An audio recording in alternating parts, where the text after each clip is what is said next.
హెచ్ఐవికి కారణమైన human immuno deficiency virus సోకిన అనంతరం దీర్ఘకాలం పాటు దాన్ని గుర్తించకుండా చికిత్స చేయకుండా వదిలేస్తే అది ఎయిడ్స్గా రూపాంతరం చెందుతుంది. వ్యాధి సోకిన తర్వాత వైరస్ బయటపడడానికి ఒక్కొక్కరికి ఒక్కోలా సమయం పడుతుంది.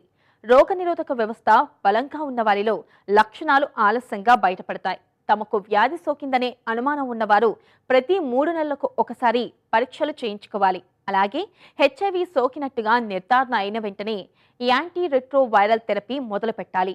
హెచ్ఐవి నియంత్రణకు సంబంధించి మరిన్ని వివరాలు ఇప్పుడు తెలుసుకుందాం.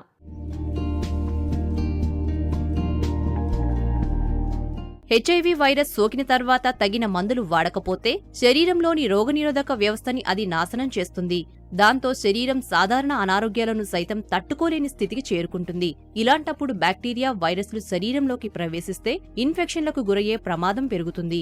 హెచ్ఐవి వైరస్ రక్తంలోనూ ఇతర ద్రవాల్లోనూ ప్రయాణం చేస్తూ రోగనిరోధక వ్యవస్థలో భాగమైన తెల్ల రక్త కణాలను చంపేస్తాయి. తరువాత వైరస్ పెద్ద మొత్తంలో వృద్ధి అవుతాయి. వైరస్ ని నిరోధించగల శక్తి ఉన్న టీ కణాలు అనే రకం తెల్ల రక్త కణాలు వైరస్ నుండి శరీరాన్ని కాపాడే శక్తిని కోల్పోతాయి. దాంతో ఇతర ఇన్ఫెక్షన్లు శరీరంపై దాడి చేస్తాయి. ఈ పరిస్థితిని ఎయిడ్స్ అంటారు. రక్తంలోని తెల్ల రక్త కణాల్లో భాగమైన CD4 అనే టీ సెల్స్ నాశనం అయిపోయి రోగనిరోధక శక్తి పూర్తిగా తగ్గిపోతుంది. దాంతో మెదడుకి సంబంధించిన వ్యాధులు, ఊపిరితిత్తుల్లో టీబీ, న్యూమోనియా, తీవ్రమైన విరేచనాలు, కొన్ని రకాల క్యాన్సర్లు వంటివి చుట్టుముట్టే ప్రమాదం ఉంటుంది. ఎయిడ్స్ కారణంగా వచ్చే ఇన్ఫెక్షన్లకు వాటికి తగిన చికిత్సని అందించాల్సి ఉంటుంది. ఏ ఇన్ఫెక్షన్ ఉంటే దానిని తగ్గించే మందులను వైద్యులు సూచిస్తారు. ఇది ఎట్లా ట్రాన్స్మిట్ అవుతుంది? ఇది అందరికీ తెలుసు, సెక్స్తో ట్రాన్స్మిట్ అవుతుంది. అట్నే బ్లడ్ ట్రాన్స్ఫ్యూజన్తో ట్రాన్స్మిట్ అవుతుంది. మదర్కి హెచ్ఐవి ఉంటే పిల్లలకి ట్రాన్స్మిట్ అవుతుంది. అట్లే injection drug users, drug injections అలవాటు ఉన్నవాళ్ళు ఇంజెక్షన్స్ కానీ ఈ నీడిల్స్, సిరంజెస్ షేర్ చేసుకోవడం కూడా వస్తుంది. దీన్ని ఎట్లా ప్రివెంట్ చేయొచ్చు? అసలు ఇప్పటివరకు ఎన్నో మెడిసిన్స్ ఉన్నాయి, అయినా కానీ ఇప్పటికీ ఎయిడ్స్ కేసెస్ ప్రపంచం మొత్తం మీద 3.38 మిలియన్స్ పేషెంట్స్ ఉన్నారు. ఇప్పటికీ ఇండియాలో ఆల్మోస్ట్ 24 లక్షల మంది ఇప్పుడు హెచ్ఐవితోని ట్రీట్మెంట్లో ఉన్నారు, హెచ్ఐవితో ఉన్నారు. చిల్డ్రన్స్లో 0 to 12 years వరకు 1,20,000 మంది ఉన్నారు. 0 to 19 years వరకు 1,80,000 మంది ఇప్పుడు ట్రీట్మెంట్ తీసుకున్నారు. ఇండియాలో ఎక్కువగా నార్థన్ స్టేట్లో కానీ ఉన్నారు. సదరన్ స్టేట్లో ఎక్కువ మహారాష్ట్ర, కర్ణాటక, ఆంధ్రప్రదేశ్, తెలంగాణలో ఎక్కువ కేసులు ఉన్నాయి. ఇప్పటికీ ఆల్మోస్ట్ 2010 నుంచి 2020 వరకు ఎన్నో ప్రోటోకాల్స్, ఎన్నో ట్రీట్మెంట్ చేసుకోవడం వలన ఇది ఆల్మోస్ట్ 46% కొత్త కేసులు తగ్గిపోయినాయి. ఇంకా దీన్ని ఎట్లా తగ్గించవచ్చు? ఫర్ ఎగ్జాంపుల్, ఇప్పుడు ఒక పర్సన్ ఉంటాడు, సెక్షువల్ యాక్టివిటీ బయటకు పోయినప్పుడు నెంబర్ ఆఫ్ పర్సన్స్తో ఎక్కువ సెక్స్ చేసేవాళ్ళు కానీ, లేదా అన్నోన్ పర్సన్స్తో సెక్స్ చేసినప్పుడు కానీ, sexual STDs, sexually transmitted diseases ఉన్నవాళ్ళు కానీ, వీళ్ళందరూ ఎప్పుడైనా బయటకు పోయినప్పుడు కండమ్ యూజ్ చేయటం వలన హెచ్ఐవిని 95 to 99% వరకు కంట్రోల్ చేయొచ్చు. హెచ్ఐవి పాజిటివ్ వచ్చిన తర్వాత వైరల్ లోడు CD4 కౌంట్ చేయించుకొని, CD4 కౌంట్ ఎంత ఉన్నా సరే, అబోవ్ 500 ఉన్నా సరే ఇమీడియట్గా ట్రీట్మెంట్ స్టార్ట్ చేస్తున్నారు. దీన్ని test and start the treatment అంటారు. హెచ్ఐవిని పూర్తిగా తగ్గించే మందులు లేనప్పటికీ శరీరంలో వైరల్ లోడ్ని తగ్గించే మందులు మాత్రం చాలా ఉన్నాయి. వీటిని యాంటీ రెట్రోవైరల్ మందులని అంటారు.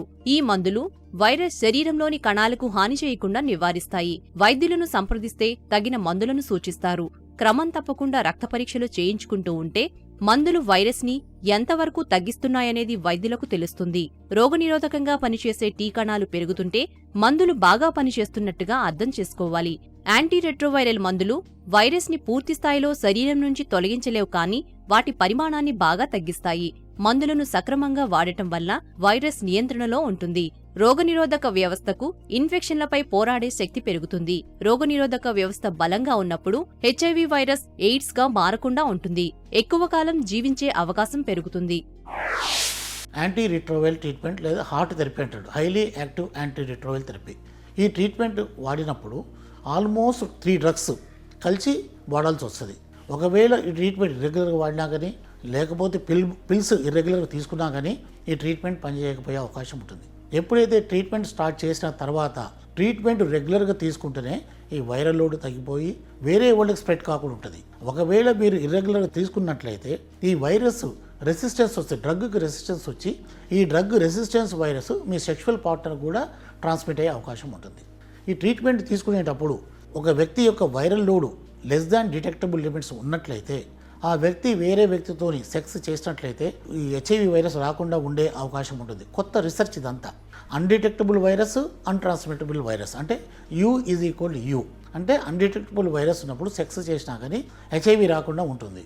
అట్లాగే ఈ మెడిసిన్స్ అయిపోయిన తర్వాత కొత్త మెడిసిన్స్ వస్తున్నాయి. ఇవన్నీ డైలీ తీసుకునే మెడిసిన్స్. ఇప్పుడు కొత్త ఇంజెక్షన్స్ వస్తున్నాయి. ఈ ఇంజెక్షన్స్ ఏంటంటే నెలకి ఒకసారి తీసుకునే ఇంజెక్షన్. దీంట్లో 2 డ్రగ్స్ కలిసి ఉంటాయి. ఇవి ఏంటంటే రెగ్యులర్గా మెడిసిన్ తీసుకోలేని వాళ్ళు, ఇర్రెగ్యులర్గా మెడిసిన్ తీసుకునే వాళ్ళు, వీళ్ళంతా కూడా ఈ ఇంజెక్షన్ తీసుకోవడం వలన కోబిటెగ్రావిర్, రెల్పివిర్ అని ఈ 2 మెడిసిన్స్ కలిసి ఒక ఇంజెక్షన్ వస్తుంది. ఇది FDA అప్రూవ్ అయిపోయింది. ఆల్మోస్ట్ యూఎస్లో అప్రూవ్ అయిపోయింది. మనకు కూడా 1 or 2 yearsలో ఇది కూడా ఇండియా వచ్చే అవకాశం ఉంటుంది. ఇది కాకుండా లెనకెప్టావిర్ అనే ఒక మెడిసిన్ ఉంటుంది. ఇది 6 నెలలకు ఒకసారి ఇంజెక్షన్. ఇది వచ్చినట్లయితే ఒక హెచ్ఐవి పాజిటివ్ పర్సన్ సంవత్సరానికి 2 సార్లు ఇంజెక్షన్ తీసుకుంటే సరిపోతుంది. హెచ్ఐవిని నియంత్రణలో ఉంచుకోవాలంటే వైరస్ సోకిన వారు తమలోనూ తమ భాగస్వామిలోని వైరస్ ఏ స్థాయిలో ఉందో తెలుసుకుంటూ ఉండాలి. లైంగిక కార్యకలాపాల వలన వైరస్ సోకకుండా తగిన జాగ్రత్తలు తీసుకోవాలి. ఇతరులు వాడిన సూదులను వాడకూడదు. ఆల్కహాల్, డ్రగ్స్ అలవాట్లు ఉంటే మానేయాలి. గర్భం ధరించిన స్త్రీలో హెచ్ఐవి ఉన్నట్టుగా తేలితే వైద్యుల సలహా మేరకు కొన్ని మందులను వాడాల్సి ఉంటుంది. వాటి ద్వారా వైరస్ బిడ్డకు సోకకుండా కాపాడుకోవచ్చు. అలాగే బిడ్డ పుట్టాక బిడ్డకు తల్లిపాలు ఇవ్వకుండా జాగ్రత్త పడాలి. యాంటీ రెట్రోవైరల్ థెరపీ తీసుకుంటున్న హెచ్ఐవి బాధితులు ఎక్కువ కాలం జీవించే అవకాశం ఉంటుంది. వీరు ఎప్పటికప్పుడు పరీక్షలు చేయించుకుంటూ వైరల్ లోడ్, CD4 కౌంట్ తెలుసుకుంటూ వాటికి అనుగుణంగా మందులు వేసుకుంటూ ఉండాలి.